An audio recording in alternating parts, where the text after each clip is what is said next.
Hello, everyone, and welcome to Wednesday Wise. Do you think that your perceptions of someone can affect how they behave?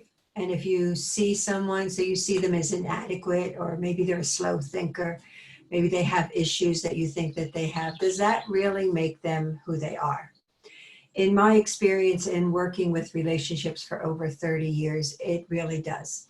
It may not make them who they are, but it definitely has an effect on who they are and how they relate to you because of your perceptions. For example, in my work, I've worked with parents through the years, and I often hear them talking about their children, especially if that child is difficult. And so perhaps they are talking on the phone, they're talking to neighbors, they are looking for help, they might be looking for assistance in, is what they're seeing is correct, so they might be looking for that. They also might be just wanting to unload on someone because this child is difficult.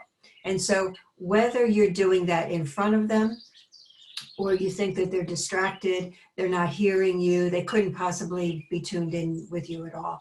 I want to tell you that that energy of that conversation definitely has an effect on them. They feel the tone of that parent's voice. They pick it up because they're so familiar with it.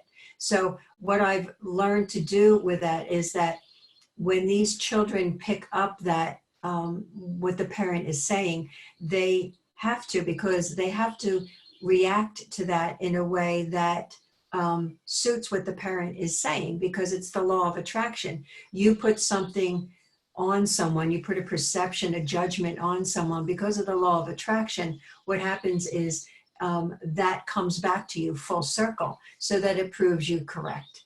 And that's what happens in relationships, is when you can find someone in a box. That's how I call it. You can find this person, this child, someone in a box because of your perception, especially if they are very strong perceptions, because what has to come back to you is the law of attraction and proving that that is accurate. So when I brought this up to parents in the past, especially this is normally what I see when this is happening, because others may not talk about it. But when a parent comes to me and they're saying, yes, and I've talked to this neighbor and I was on the phone and, I talked to my mother about my child, and what happens is, in reminding them of what the energetic pattern is that they start to hold that child in, when they change their behavior, when they stop the conversations, that whether that child hears it or not, and they start to look at something different about that child, they start to acknowledge that that child has gifts, that they're handsome or they're beautiful or they have accomplished something. When they start to change that energy around that, the child changes. It's happened over and over and over again. So it's not just with children. Just remember, what are you doing with yourself, with others? Have you confined them in a box some way? Have you have a negative perception about them that they really can't get out of because they keep becoming more of that? So today, think about, what is it that you do in your life, that you are having judgment about others, having a perception of others that might be confining them.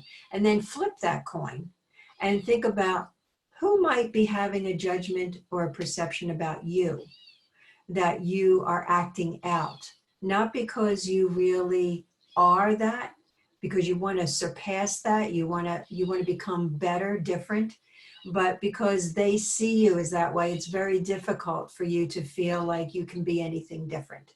And think about that. And in that place, if you find someone, family member, a friend that holds you in that confined place, in that box, my encouragement would be to have a communication with them.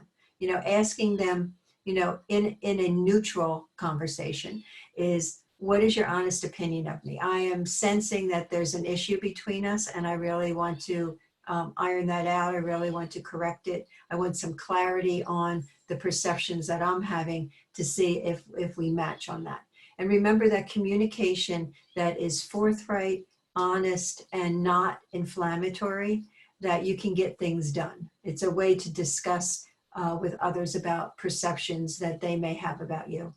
So let's see what happens, folks, and keep up your heart space, keep up your communication skills, and we will connect next week.